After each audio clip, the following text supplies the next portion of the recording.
Hello, magandang araw mga kapatid. Ngayon ay nandito na naman tayo para pagbulay-bulayan ang salita ng Panginoon. Nandun ulit tayo sa series of Names of God, mga pangalan ng Panginoon. At bago ang lahat, halina at manalangin muna tayo. Hallelujah! Diyos amang makapangyarihan sa lahat na may likha ng langit at ng lupa, ang aming beginning at ang aming end. You are our Alpha and our Omega, Panginoon. Maraming salamat.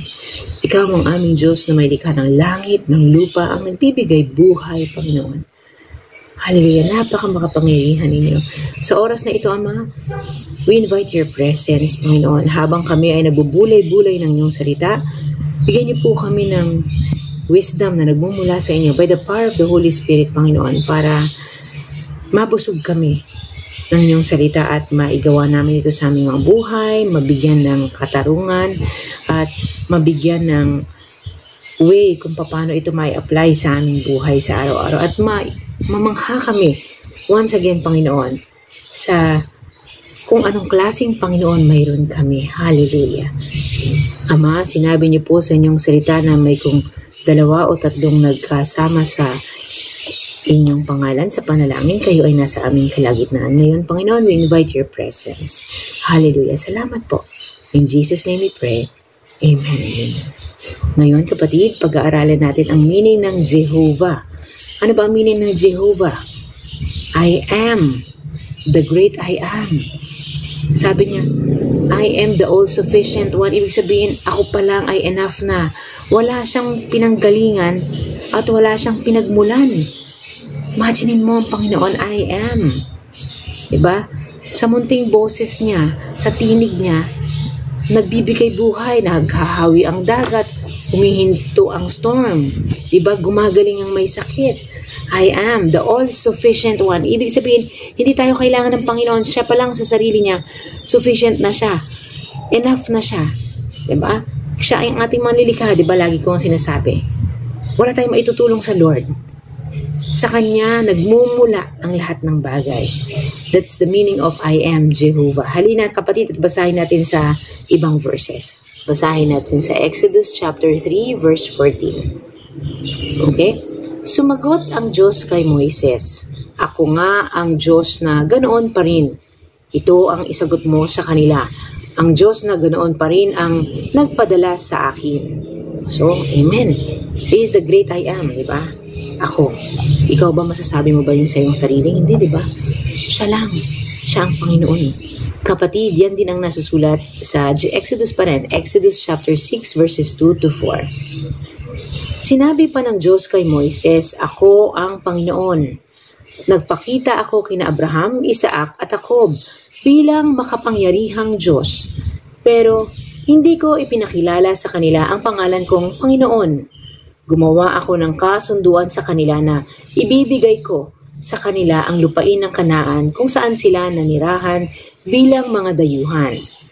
Narinig ko ang hinaing ng mga Israelita na inalipin ng mga Ehipsyo at inalala ko ang kasunduan ko sa kanila. Kaya sabihin mo sa mga Israelita, ako ang Panginoon. Palalayain ko kayo sa pagkaalipin sa Ehipto sa pamamagitan ng aking kapangyarihan.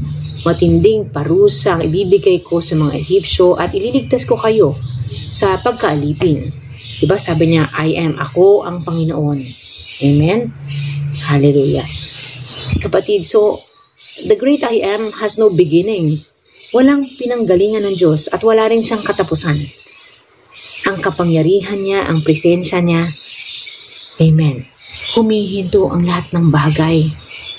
Nagbibigay buhay. Yung boses niya pa lang. Diba? Pag sinabi niya, let there be light, nagkaroon nga ng ilaw, ng liwanag. Diba? Hiningahan tayo mula sa alabok at nagkaroon nga ng buhay. That's the great I am. Kapatid, basahin din natin sa Salmo 102. At ito na rin ang magiging panalangin natin sa mga oras na ito.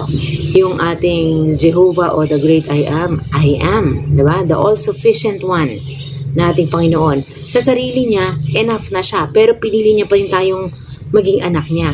Amen? Diba? Wala naman tayong maitutulong sa Diyos eh. Pero siya, marami siyang magagawa sa buhay natin. Imaginein mo kung anong klaseng Diyos na meron tayo at kung ano pang mangyayari at magagawa niya sa ating mga buhay. Amen? Halina, Salmo 102. Lord, ito na rin po ang aming panalangin. Hallelujah. In Jesus' name, amen. Ang panalangin ng taong nagtitiis. Panginoon, pakinggan niyo ang aking dalangin. Ang paghingi ko sa inyo ng tulong ay inyong dinggin. Sa oras ng aking paghihirap ay wag sana kayong magtago sa akin. Pakinggan niyo ako at agad na sagutin. Dahil ang buhay ko'y unti-unti nang naglalaho, tulad ng usok. At ang katawan ko'y para ng sinusunog. Ako'y parang damong nalalantana. Wala na akong ganang kumain dahil sa labis na pagdaing. Parang butot balat na lang ako. Ang tulad ko'y mailap na ibon sa ilang at kuwago sa mga lugar na walang tao. Hindi ako makatulog. Ako'y parang ibon na nag-iisa sa bubungan. Palagi akong iniinsulto ng aking mga kaaway. Ang mga kumukutya sa akin ay ginagamit ang aking pangalan sa pagsumpa. Hindi ako kumakain. Umuupo na lang ako sa abo at umiiyak hanggang sa ang luha ko'y humalo sa aking inumin. Dahil sa tindi ng inyong galit sa akin, dinampot niyo ako at itinapon. Ang buhay ko'y nawawala na parang anino at nalalantang gaya ng damo. Ngunit kayo, Panginoon, ay naghahari magpakailanman at hindi kayo makakalimutan sa lahat ng salinlahi. Handa na kayong kahabagan ang Zion dahil dumating na ang taktang panahon na ipapakita niyo ang inyong kabutihan sa Kanya. Sapagkat tunay na minamahal at pinagmamalasakitan pa rin ng inyong mga lingkod ang Zion, kahit ito'y gumuguna at nawasak. At ang mga bansang hindi kumikilala sa Diyos ay matatakot sa Panginoon. At ang lahat ng hari sa mundo ay igagalang ang inyong kapangyarihan, dahil muling itatayo ng Panginoon ang Zion. Ipapakita niya ang kanyang kaluwalhatian doon. Sasagutin niya ang panalangin ng mga naghihirap at hindi niya tatanggihan ang kanilang mga dalangin. Isusulat ito para sa susunod na salinlahi upang sila rin ay magpuri sa Panginoon. Mula sa kanilang banal na lugar sa langit, tinitingnan ng Panginoon ang lahat sa mundo upang pakinggan ang daing ng kanyang mga mamamayan na binihag at palayain ang mga nakatakdang patayin. At dahil dito, mahahayag ang ginawa ng Panginoon sa Zion at siya'y papurihan sa lungsod ng Jerusalem kapag nagtipo na ang mga tao mula sa mga bansa at mga kaharian upang sumamba sa Panginoon. Pinahina ng Panginoon ang aking katawan at ang buhay ko'y kanyang pinaikli. Kaya sinabi ko, O aking Diyos na buhay magpakailanman, huwag niyo naman akong kunin sa kalagitnaan ng aking buhay. Sa simula kayo ang lumikha ng mundo at ng kalangitan. Maglalaho ang mga ito, ngunit mananatili kayo magpakailanman.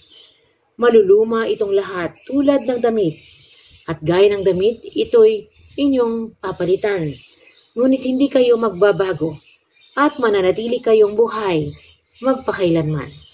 Ang mga lahi ng inyong mga lingkod ay mamuhay ng ligtas sa mga panganib at iingatan niyo sila. Amen?